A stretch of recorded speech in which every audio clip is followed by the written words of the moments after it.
Сәлеметсіздер ме оқушылар? Бүгінгі сабағымыздың тақырыбы санның модулі.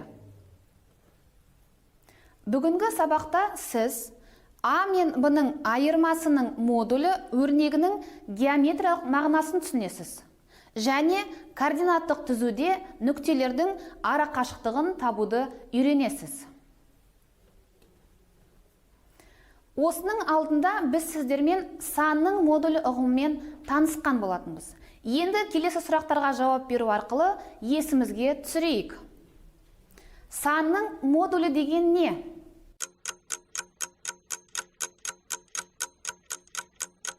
Сонымен санның модулі дегеніміз координаттық түзу бойындағы санды кескіндейтін нүктенің санақ басынан, яғни О нүктесінен бірлік кесінді есебімен алғандағы қашықтығы екен.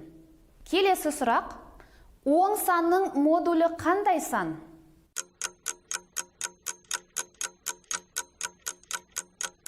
Жауабы: оң санның модулі оң сан. Мынадай сұрақ: ал теріс санның модулі қандай сан?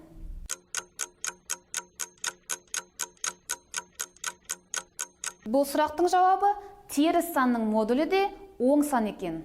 Ал енді 0 санының модулі неге тең?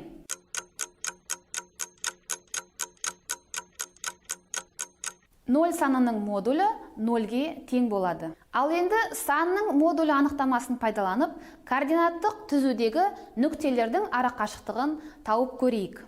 Мысалы, бізге координаты 2-ге тең А нүктесі және координаты 6-ға тең Б нүктесі берілсін. Осы нүктелерді координаттық түзуде кескіндейік. Сонда байқайтын болсаңыздар, Б нүктесі санақ басынан, яғни О нүктесінен 6 бірлік кесіндіге тең қашықтықта орналасқан екен. Ал А нүктесі ше? А нүктесі О нүктесінен 2 бірлік кесіндіге тең қашықтықта орналасып тұр. Ал енді осы екі нүктенің арасындағы бірлік кесінділерді санайтын болсақ, біз олардың 4 бірлік кесінді екенін көреміз. Сонымен А және Б нүктелерінің арақашықтығын табу үшін оң жақтағы нүктенің координатынан сол жақтағы нүктенің координатын азайтып, оның модулін табу керек болады. Сонымен А мен Б нүктелерінің арақашықтығы немесе АБ кесіндісінің ұзындығы 6 мен 2-ның айырмасының модуліне тең болады екен.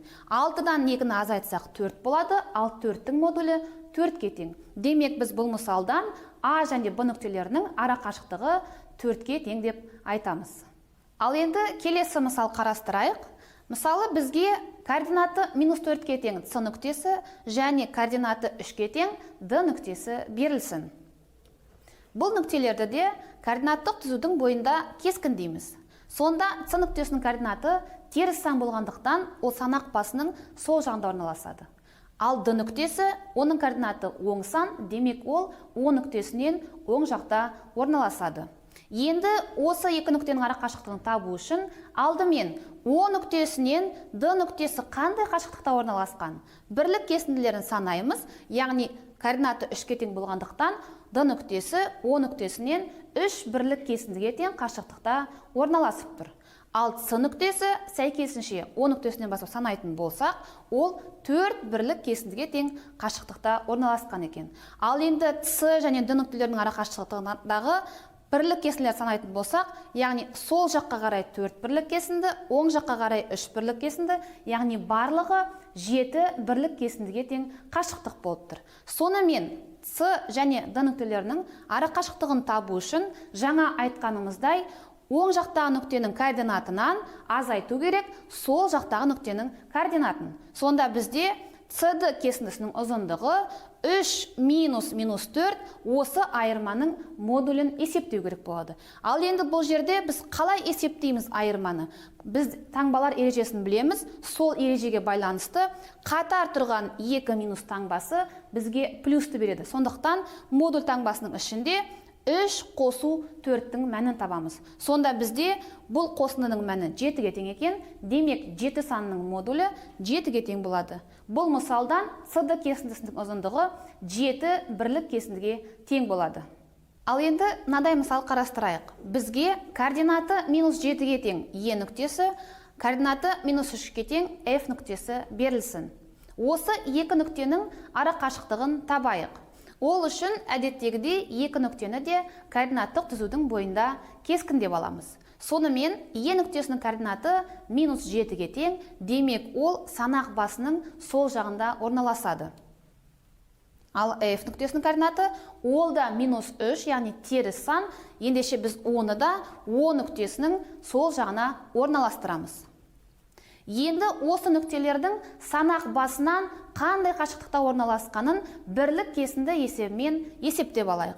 Сонымен е нүктесі байқасаңыздар o нүктесінен 7 бірлік кесіндіге тең қашықтықта орналасқан екен. Ал f нүктесі сәйкесінше 3 бірлік кесіндіге тең қашықтықта орналасып тұр.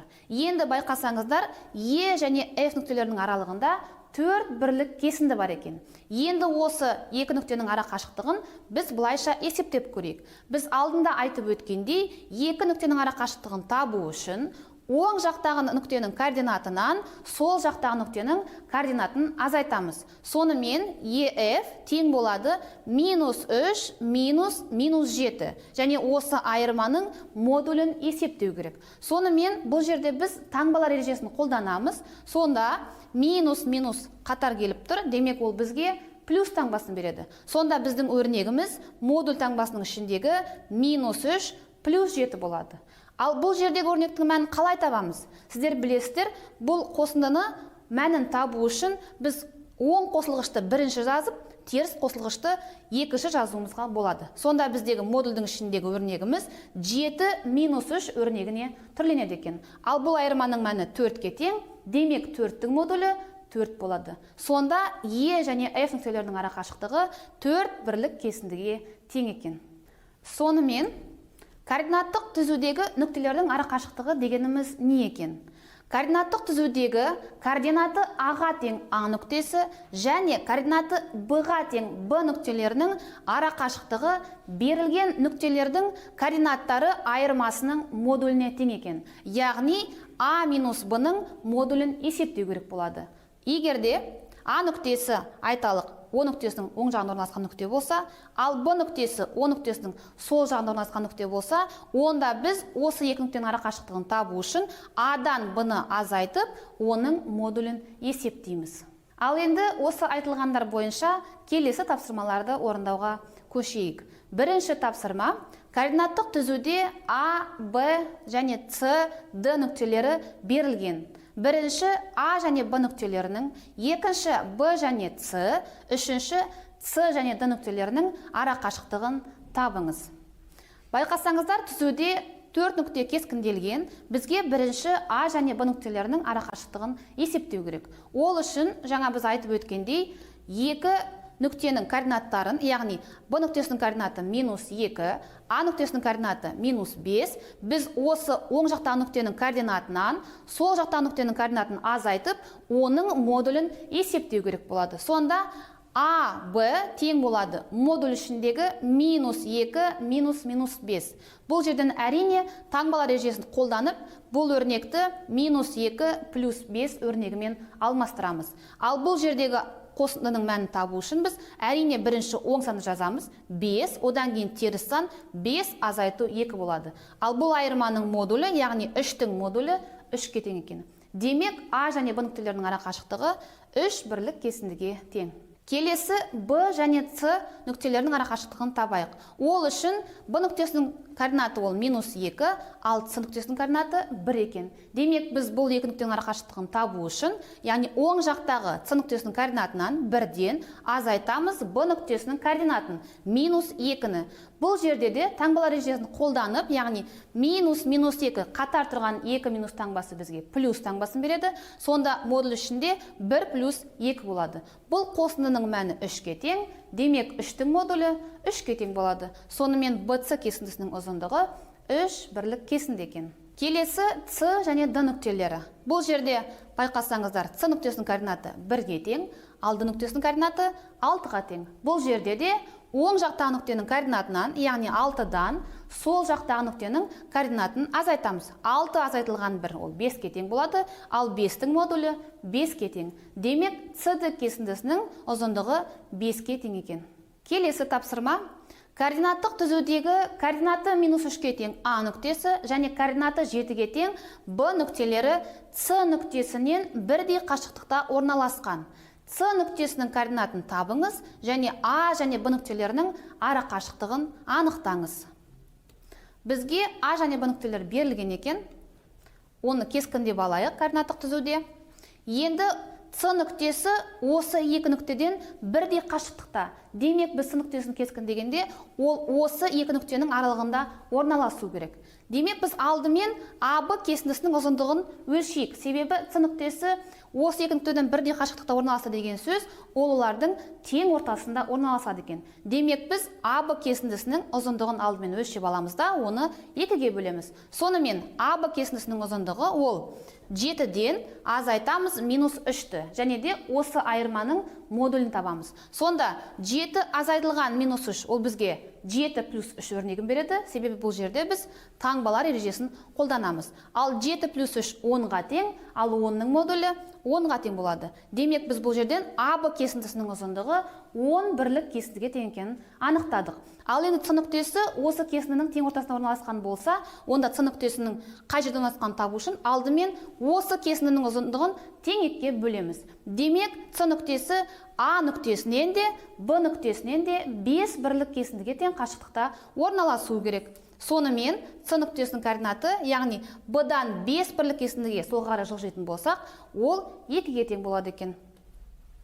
Сонда С-ның координаты 2. Жауабы С-ның координаты 2-ге тең, ал АБ кесіндісінің ұзындығы 10 бірлік кесінді. Сонымен бүгінгі сабақта біз сіздермен А мен Б айырмасы модулі өрнегінің геометриялық мағынасын түсініп, координаттық түзуде нүктелердің арақашықтығын табуды үйрендік. Назарларыңызға рахмет, сау болыңыздар.